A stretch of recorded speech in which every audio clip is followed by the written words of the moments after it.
आप देख रहे हैं डीडी कशिर, एहसास कश्मीर का।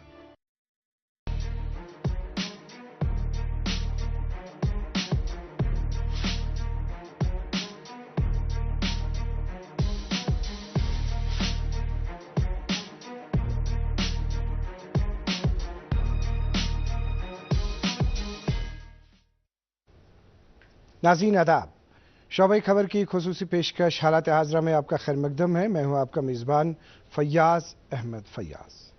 नाज़रीन, आप जानते हैं कि हमारे मुल्क में 1 जुलाई यानी आज से बाज़ाब्ता तौर जो 3 नए कानून सामने लाए गए उनका इतलाक़ हुआ, उनको नाफिजुल अमल किया जा रहा है। और इस सिलसिले में मरकज़ी सरकार की तरफ से तमाम जो रियासतें हैं, जो यूटीज़ हैं, उनसे कहा गया कि वो सलाहियत साजी, तकनीक और बेदारी पैदा करने के सिलसिले में मुतहरिक हो जाए। यहाँ अगर हम जम्मू कश्मीर की बात करेंगे तो जम्मू कश्मीर में इस सिलसिले में चंद ही दिनों पहले हमारे चीफ सेक्रेटरी श्री अटल डलू जी ने एक मीटिंग में तमाम इंतजामात का जायज़ा लिया और इस सिलसिले में आज थाना दिवस मनाने का फैसला लिया गया। और आज पूरे जम्मू कश्मीर में बेदारी पैदा करने के सिलसिले में, इस सिलसिले में तमाम तर सलाहियतों को बरोकार लाने के सिलसिले में थाना दिवस मनाया गया।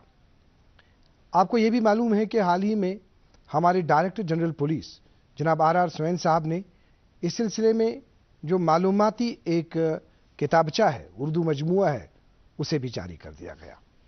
चूंकि अब बाज़ाब्ता तौर ये 3 कवानीन जिनका हमने इससे पहले भी जिक्र किया, जिस तरह से हमने पहले ही कहा कि इसमें जो हमारे पास इंडियन पैनल कोड था उसको रिप्लेस किया भारतीय न्याय संहिता ने, और इसके साथ साथ जो CRPC है उसको भारतीय नागरिक सुरक्षा संहिता ने रिप्लेस किया।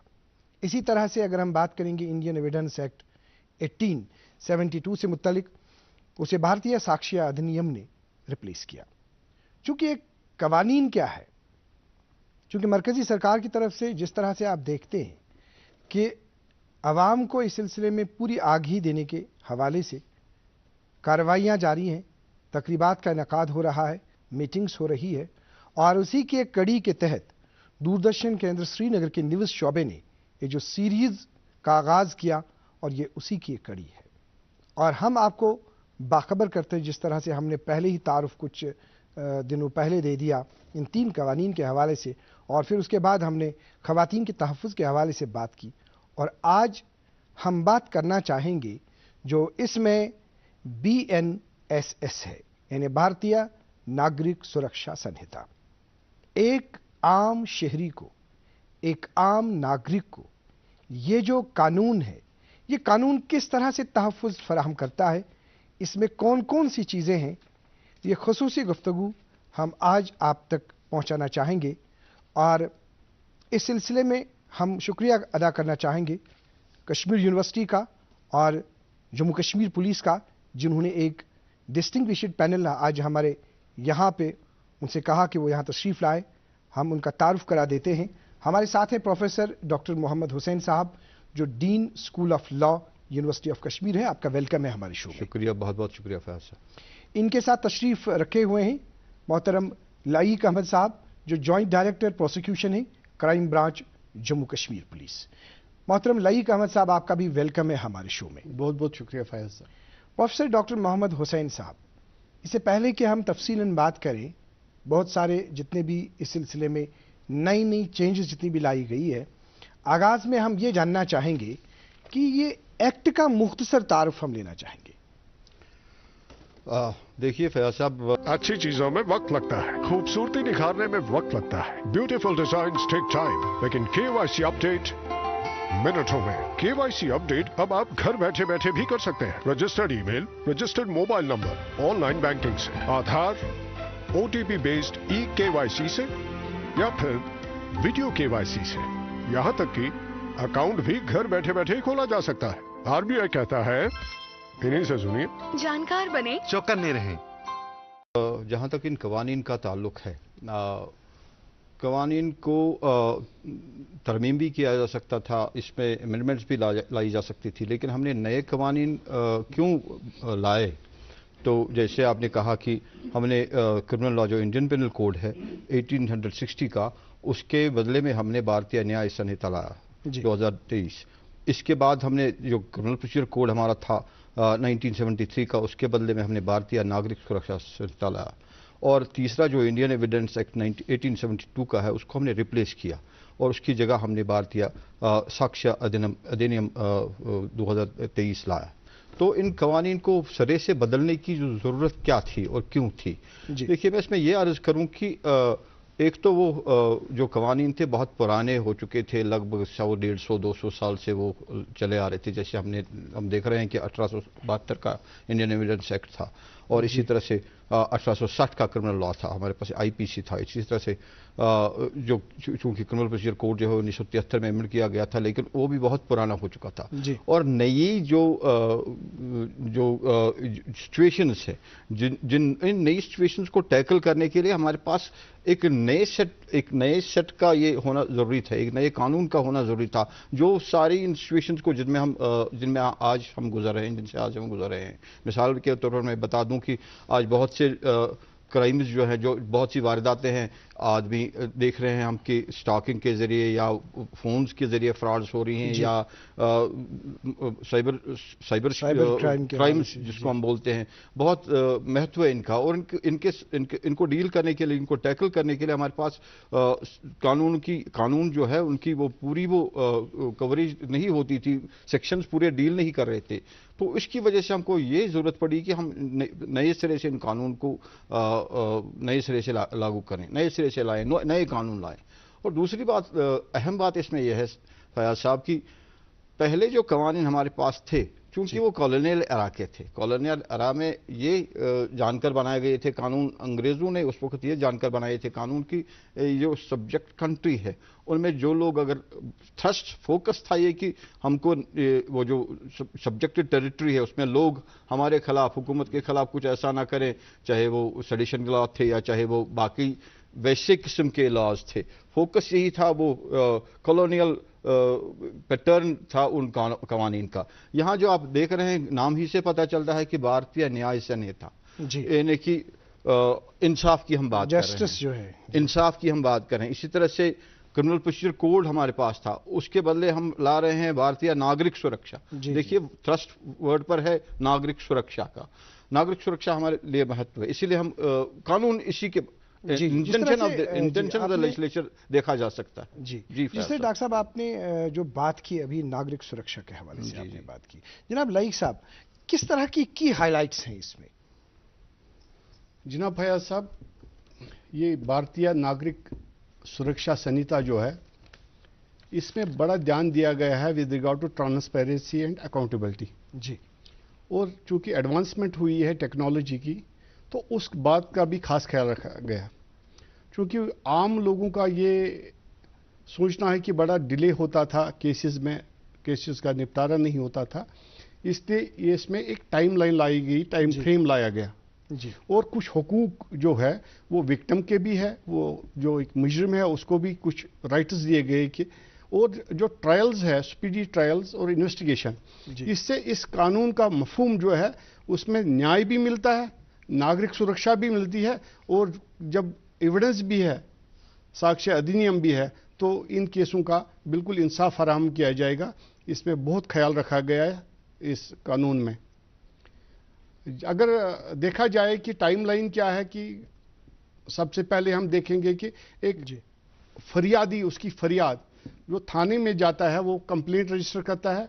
जो नए सेक्शंस आ गए, सेक्शन 173 नागरिक सुरक्षा का, वो जो पुराना सेक्शन इसका था 154, इसमें यह परिवर्तन आया है कि अब आप 0 FIR विदाउट ज्यूरिडिक्शन, आप अगर उस थाने का ज्यूरिडिक्शन ना हो, ये बिल्कुल मैंडेटरी है एक अपने ऑफिसर इंचार्ज पुलिस स्टेशन पे कि वो 0 FIR इंदराज करे, और बाद में उसका इस तरह प्रोसीजर है कि वो दूसरे थाने जहां उनका ज्यूरिडिक्शन बनता है वहां पे वो उसका कॉग्निजेंस ले, तफ्तीश करे, और जो एक्यूज्ड बनता है और उसको ट्रायल के लिए भेज दे। इसके अलावा एक EFIR का कंसेप्ट आ गया। मतलब यहाँ पे हम आपको रोकना चाहेंगे कि हमारे पास ये बात सामने आ गई कि जो इससे पहले हमें ये कहा जाता था कि अगर कहीं पे FIR काटा, अब उसको हदूद देखने हैं आपने कि कौन सा ये है, अब वो चीज़ नहीं है। अब कहीं पर भी उनको ये हो गया, वो वहाँ पे जाके वो कर सकते हैं, वहाँ पे FIR लॉन्च करा सकते हैं। बिल्कुल, आपने बिल्कुल बजा फरमाया, सही फरमाया कि अब आउटसाइड टेरिटरी, हदूद के बाहर अगर वक़्वा हुआ है तो और इसका इंफॉर्मेशन, इतला उस पुलिस स्टेशन को मिला है जिसका उसका दायरे इख्तियार नहीं है, हद इख्तियार नहीं है, उसका फर्ज बनता है जो कानूनी मैंडेटरी प्रोविजन की, वो उस केस रजिस्टर करे जिसको हम 0 FIR कहते हैं। उसकी प्रॉपर नंबरिंग होती है और वो रेफर किया जाता है कंसर्न पुलिस स्टेशन को। तो टाइमलाइन के हवाले से डॉक्टर मोहम्मद हुसैन साहब जो अभी बात की लईक साहब ने, जो इन्होंने कहा कि टाइमलाइन की, तो टाइमलाइन को हम थोड़ा सा समझने की कोशिश करेंगे यहाँ पे।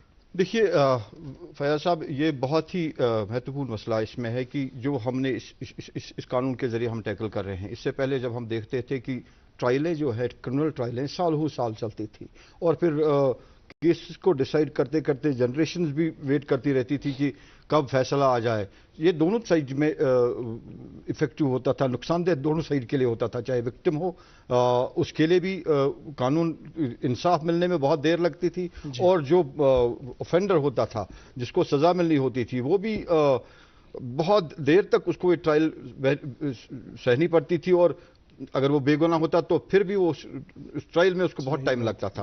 वो पनिशमेंट की वजह से भी, मतलब आधी पनिशमेंट तो वो ऐसे ही सफर करता था, सफर करते करते मिल जाती थी। तो इसमें हमने क्या किया है कि इसमें हमने एक टाइमलाइन में सब कुछ रखा है कि पहले ही किस टाइमलाइन में हमको क्या करना है। मैं आपको मिसालें देता हूं सर। मैं आपको बता दूं कि अगर हम इस टाइम फ्रेम को देखते हैं तो चार्जशीट जो सबसे पहले जो पहली कड़ी होती है किसी भी ट्रायल को शुरू करने की, वो होती है कि फाइलिंग ऑफ द चार्जशीट। बिल्कुल। तो उस चार्जशीट में पहले तो कोई टाइम ऐसे था ही नहीं, बिल्कुल चलते रहते थे, और चार्ज फाइल होता था या नहीं होता था, इसमें वो कोई ज़ाब्ता ये था नहीं कि कितनी देर में करें, क्या करें, उसमें सालों लग जाते थे। तो इस नागरिक सुरक्षा में पहली बार हम देख रहे हैं कि विद इन 90 + 90 180 डेज में हमको चार्जशीट फाइल करनी है। ये लिख रहा है कि दैट कोई भी प्रोसेस जो इसमें चार्जशीट को फाइल करने में कोई भी प्रोसेस अगर हिंड्रेंस बने, ये चार्जशीट फाइल होनी है 90 डेज में, और उसमें अगर टाइम लिमिट और बढ़ा दें तो सिर्फ और 90 डेज, उसके अलावा कोई गुंजाइश नहीं है चार्जशीट फाइल करने की। तो ये पहला है। इसके साथ साथ हमको ये जो हम कहते हैं कि असल में कानून का मकसद होता है इंसाफ दिलाना। बिल्कुल सही। और क्रिमिनल ट्रायल में इंसाफ दिलाना बहुत मुश्किल होता था क्रिमिनल ट्रायल्स में, क्योंकि कानून हमारे पास ऐसा था कि वो टाइम का कोई ख्याल नहीं रखा जाता था। लेकिन इसमें पहली बार कि एक टाइम फ्रेम है कि 3 साल में इस क्रिमिनल ट्रायल को खत्म होना है। 3 साल में क्रिमिनल ट्रायल को वाइंड अप करना है। तो मतलब इसमें सभी का फिर रोल है। देखिए, जैसे जुडिशरी है, पुलिस है, बाकी है, जितने भी इसमें हर एक को पाबंद बनाया, बिल्कुल पाबंद बनाया गया सर। और मैं कुछ और बात कहूं सर, वो बहुत महत्वपूर्ण है। वो ये है कि सर अब देख लीजिए ये सब कैसे हो जाएगा जी। हमने मेरे साथ लेक साहब बैठे हैं, और ये चूंकि इंफ्रास्ट्रक्चर की जहां तक बात है, हम परसों बात कर रहे थे कि इंफ्रास्ट्रक्चर तो ठीक है, इसमें हमको माइंडसेट पर बहुत फोकस है।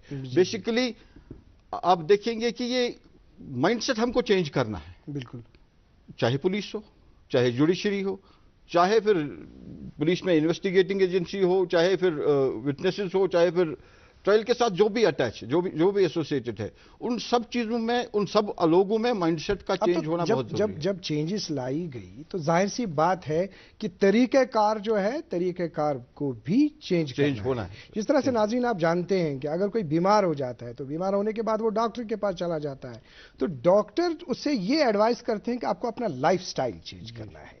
जिस तरह से बिल्कुल बजा फरमाया डॉक्टर मोहम्मद हुसैन साहब ने। जनाब लईक साहब, ये तरीक़ेकार चेंज करने के हवाले से, और जिस तरह से अभी उन्होंने फरमाया कि इसमें कौन कौन सी ये जो टाइम फ्रेम का है, तो किस तरह से आप क्या चीज़ें आप ऐड करना चाहेंगे इसमें? जनाब, जैसे भी पहले ही मैंने अर्ज़ की कि time line is very important, जो इसका स्पेसिफिक जो हो, बल्कि इस एक्ट की क्या शान है, तो मैं कहूँगा टाइम फ्रेम। जब टाइम फ्रेम की बात करते हैं, ये टाइम फ्रेम स्टार्ट होता है एफआईआर दर्ज करने से। जी। जब ये एफआईआर आ गया तो 3 दिन में कंप्लेनेंट को पुलिस स्टेशन में आना है, ओनली 3 दिन का वक्फा रखा है, और उसको साइन करना है अपने एफआईआर को, वो एफआईआर माना जाएगा। और इसी तरह जो हमारी सुप्रीम कोर्ट की बहुत सारी जजमेंट्स है, उनके डायरेक्शंस इनकॉर्पोरेट किए गए। सपोज प्रिलिमिनरी इंक्वायरी, जी, अगर एक ऑफिसर इंचार्ज पुलिस स्टेशन के पास केस आया तो वो चाहता है कि अपेरेंटली प्राइमा फेशे कॉग्निजेबल ऑफेंस इसमें नहीं बनता है, उसको 14 दिन में ही कंप्लीट करना है इसका तहकीकात। अगर 14 दिन में ये प्रूव हुआ कि कॉग्निजेबल ऑफेंस बना है, जो ऑफेंस काबिल दस्तंदाजी पुलिस होता है, तो वो बिल्कुल केस रजिस्टर कर सकता है और तफ्तीश जारी कर सकता है। इसी तरह इन्वेस्टिगेशन में हम क्या करते थे, चालान, एक पूरी इन्वेस्टिगेशन कंप्लीट नहीं होती है, उसमें हम एक ज़िमनी चालान, प्रिलिमिनरी चालान करते थे। उसके बाद कोर्ट से इजाज़त तलब करते थे कि हम 178 सबसेक्शन 8 के तहत, 173 सबसेक्शन 8 के तहत सप्लीमेंट्री चालान करेंगे। इसका कोई टाइम फ्रेम नहीं था। ओके। अब इसमें कानून ने एक अकाउंटेबिलिटी कायम की कि ये जो तफ्तीश आप रवां रखते हैं, इसमें 90 डेज का वक्फा दिया गया। सो यहां पे भी अकाउंटेबिलिटी आ गई, सही बात। एक सिस्टम की, वहां पुलिस की आ गई अकाउंटेबिलिटी, यहां जुडिशरी की अकाउंटेबिलिटी आ गई जनाब। और भी आगे ऐसे सेक्शन है जहां पे अगर हम, जब ट्रायल ऑफ द केस है उसमें एडजर्नमेंट होते थे, जो आज ये है तो अपने जो presiding officer of the courts थे वो एडजर्न करते थे। इस कानून का ये जो सबसे अहम मुद्दा है विद रिगार्ड टू ट्रायल्स, वो ये है कि खाली 2 एडजर्नमेंट मिलेंगे, उसमें भी वो स्पेसिफिक रीजंस होनी चाहिए। How presiding officer is satisfied that कि I should order for adjournment of the proceedings. 2 के बाद इसमें कोई एडजर्नमेंट नहीं होगी। ये शिफाफियत है ना एक सिस्टम की, ये रवां है, हर एक एवरीबॉडी एहतिसाब है, हिसाब है कि करने का। आपकी बात को हम नाजरीन तक लेना चाहेंगे। नाजरीन, इस तरह से जो कंसेप्शन था अभी तक, किसी को भी जो मुअम्मा दरपेश हुआ करता था, कोई मसला दरपेश हुआ करता था, जिस तरह से हम क्रिमिनल इन चीज़ों की बात करेंगे, तो जब यहाँ से पाबंद बनाया गया, शायद वो कंसेप्शन अब दूर होगा जिस कंसेप्शन में ये कहा जाता था तो कश्मीर लफ्जन मस्त वनवस वह कोर्टस कुन गछव किया, अत बल पकुन आंद न कहीं। लेकिन ये सारी चीज़ें जो है, इन सारी चीज़ों को, ये जो हमारे पास नए कवानीन है, इन सभी उन सभी प्रॉब्लम्स की दवा यही है। तो प्रोफेसर डॉक्टर मोहम्मद हुसैन साहब, एक्ट के मुताबिक अगर हम बात करेंगे, अगर हम राइट्स की बात करेंगे जी, तो जो विक्टिम है इस एक्ट में उनके भी हुकूक को रखा गया है, जो एक्यूज्ड है उसके भी राइट्स हैं। किस तरह के राइट्स हैं? देखिए, अगर हम एक्यूज्ड की बात करें तो सबसे बड़ा जो महत्वपूर्ण राइट है वो है फेयर ट्रायल। जी, एक्यूज्ड के लिए एक फेयर ट्रायल होना चाहिए। मुझे लगता है कि पहली बार हम इस नागरिक सुरक्षा में ये अच्छी तरह से इंश्योर कर रहे हैं कि एक एक्यूज को फेयर ट्रायल मिले, फेयर ट्रायल देने की कोशिश कर रहे हैं, फेयर ट्रायल दे रहे हैं। और दूसरा जो है विक्टिम का, मैंने सबसे पहले कहा कि विक्टिम का जो यही होता था कि सदियां गुजर जाती थी लेकिन फैसला नहीं होता था, इंसाफ मिलता नहीं था, इंसाफ मिलते बहुत देर लगती थी।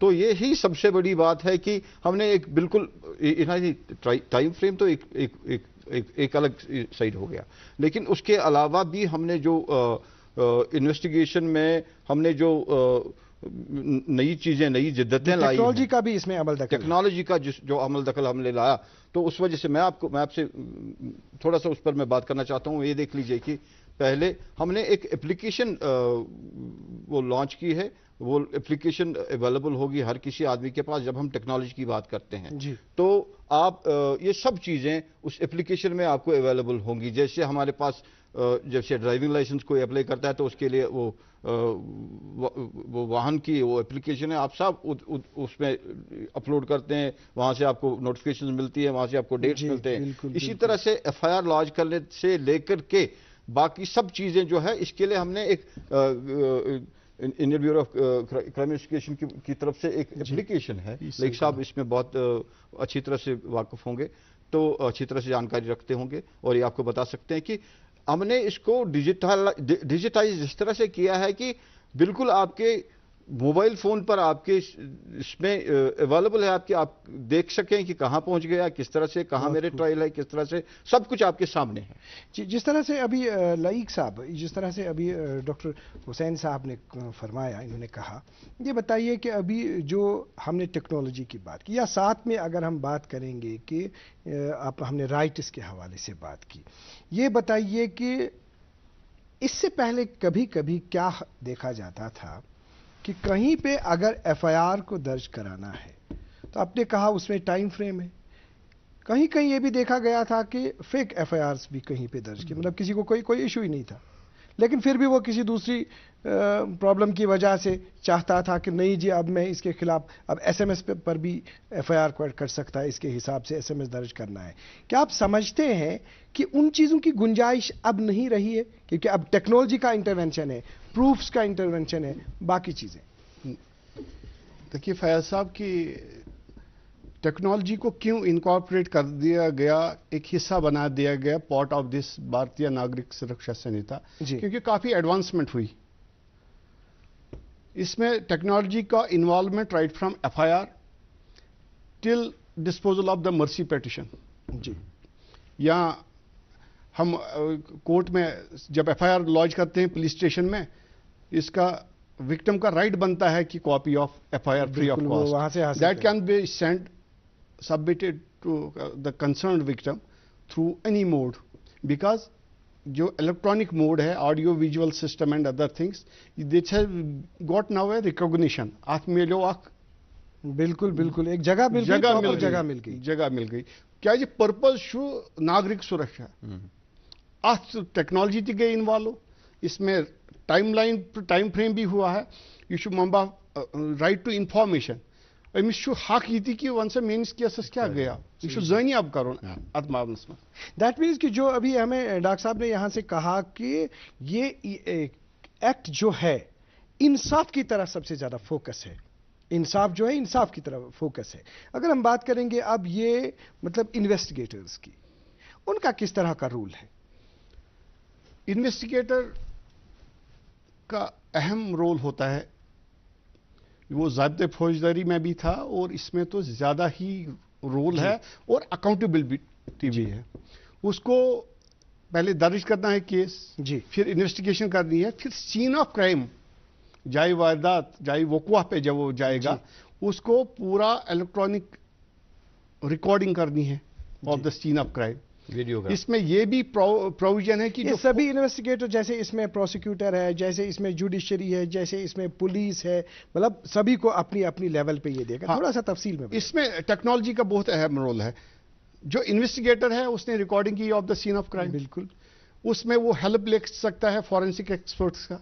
हालांकि उसमें नोटिफिकेशन अभी 5 साल within 5 years notification is to be issued. जब ये अक्सबंद हो गई सारी, जो सीन ऑफ क्राइम का क्या कैसे हुआ क्या हुआ, ये एक शहादत है, दिस इज डिजिटल एविडेंस। बिल्कुल, तो यही digital evidence through technology via some mode which has been prepared, जो पूरा बना है, कोर्ट में जाएगा। ठीक, वहां पे भी जैसा जो है वो चार्ज भी फ्रेम करेंगे, it will be served upon the accused. उनको भी तहकीक में ज्यादा टाइम नहीं लगेगा, उनको भी एक किस्म का शफाफियत भी, इसमें स्पीडी ट्रायल जो जस्टिस मिल रहा है। क्या हम सब जानते हैं कि हजरत शेखुल आलम फरमोमुत कि justice is better than meditation, क्रे खुद बोर्ड इंसाफ। बिल्कुल, सो यथ मोशु इंसाफ पूरा मंबर it has been taken care of. इसमें जो नागरिक सुरक्षा पे जो जोर दिया गया है, because we are the custodians, government is the custodian of life and property of its citizens. बिल्कुल, अत मज आओ कि quick disposal of the cases, मतलब द राइट्स ऑफ द जो एक्यूज्ड है तम सिंद हुकूक ति रचन तम केयर करना, तिहुंद ख्याल थवना, मगर मकसद तो मुद्दा शु कि विक्टिम को इंसाफ फराम होना चाहिए। मैं थोड़ा सा इसमें अर्ज करूं, जो लईक साहब कह रहे हैं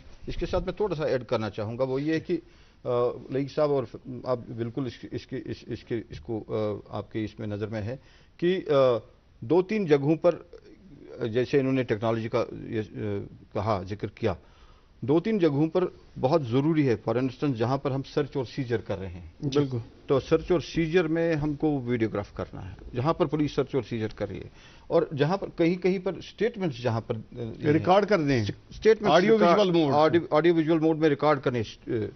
और ये चूंकि हमारे पास अभी वैसा सब जगह अवेलेबल नहीं है, मतलब अभी हमारे जो इन्वेस्टिगेटिंग एजेंसीज हैं उनके पास जो रिसोर्सेज हैं, लोगों की सूरत में जो इन्वेस्टिगेटर्स होते हैं उनके पास वैसे ज़राए तो अभी है नहीं, ना वो उसका इस्तेमाल जानते हैं, तो उसको वो इस्तेमाल में लाने के लिए गवर्नमेंट ऑफ इंडिया बेसिकली एक यूनिवर्सिटी एस्टेब्लिश कर रही है फोरेंसिक साइंसेस के नाम से, जहां से पहले ही साल में 33,000 लोग निकलेंगे जिनके पास पूरा एक्सपर्टाइज होगा कि ये सब कुछ कैसे करना है, जो बिल्कुल टेक्नोलॉजी। मेरे ख्याल से आज भी जो इसके मेरे ख्याल से एडिशनल चीफ सेक्रेटरी शायद होम के, उसका कुछ ऑर्डर भी आज उस सिलसिले में आ गया यहाँ पे किसी की। तो इसमें फोरेंसिक का बहुत, फोरेंसिक को नए सिरे पर टेक्नोलॉजिकल लेवल पर लाने के लिए, क्योंकि हमारे पास फोरेंसिक अभी उस लेवल पर नहीं है, टेक्नोलॉजिकली उस लेवल पर नहीं है, लेकिन हमारे रिसोर्स पर्सन्स को उस लेवल पर लाने के लिए कोशिशें जारी हैं, और इसमें टाइम तो लग जाएगा। किस तरह का आप नटशल में एक आखिरी मैसेज देना चाहेंगे आप? मैं ये चाहूँगा कि हमको जितनी जल्दी हमारा जो इंफ्रास्ट्रक्चर है वो तैयार हो जाए, हमारे जो इन्वेस्टिगेटर्स हों वो ट्रेनिंग ले सके, और वो इस काबिल हों कि वो नागरिक सुरक्षा के अंदर जिस तरह से ये टेक्नोलॉजी का इस्तेमाल है उसको वो टेक से भी बने और वैसे पैटर्न पर हो जाए, तो मुझे लगता है कि बहुत सी चीज़ें बहुत जल्दी हल हो सकती है, और हम इस ये जो लेटर एंड स्पिरिट है नागरिक सुरक्षा का, इसको अचीव करने में हम वो बहुत ज़रूरी है। जी मोहतरम लाइक साहब, आपका आखिरी मैसेज किस तरह का रहेगा? आखिरी मैसेज है, सबसे पहले जो हमने प्रोफेसर साहब ने ये बोला कि अभी हम तैयार नहीं है, हम बिल्कुल तैयार है सर। हमने बहुत सारी ट्रेनिंग कोर्सेज कराए, जम्मू एंड कश्मीर पुलिस के लिए एक चैलेंज है, एंड हम इस चैलेंज के लिए बिल्कुल तैयार है। हमने अपनी तरीके से पूरी भरपूर कोशिश की है। गवर्नमेंट का बिल्कुल इसमें कल ही एसओज निकले with regard to designated place, with regard to designated officer, जो कि टेक्नोलॉजी जो भी इसमें अमल दखल है टेक्नोलॉजी का, वी आर ऑलमोस्ट रेडी है, बिल्कुल है, क्योंकि हम वी विल टेक कॉग्निजेंस। हम बिल्कुल, हमारा मकसद है कि prevention and detection of crime वो हम करते रहेंगे, और अवाम उन्नास से भी अपील है कि वो इस एक्ट को समझे, और जो भी उनका कोई भी इंफॉर्मेशन हो with regarding to commission of any offence, वो पुलिस स्टेशन में इतलायाबी करे, and we will take cognizance of that. मोहतरम लईक अहमद साहब, दूरदर्शन केंद्र श्रीनगर को अपना कीमती वक्त देने के लिए आपका बहुत बहुत शुक्रिया। बहुत बहुत शुक्रिया फैज साहब। प्रोफेसर डॉक्टर मोहम्मद हुसैन साहब, आपका भी बहुत बहुत शुक्रिया, आपने अपना कीमती वक्त दूरदर्शन केंद्र श्रीनगर के न्यूज़ शोबे को दिया। बहुत बहुत शुक्रिया फैज।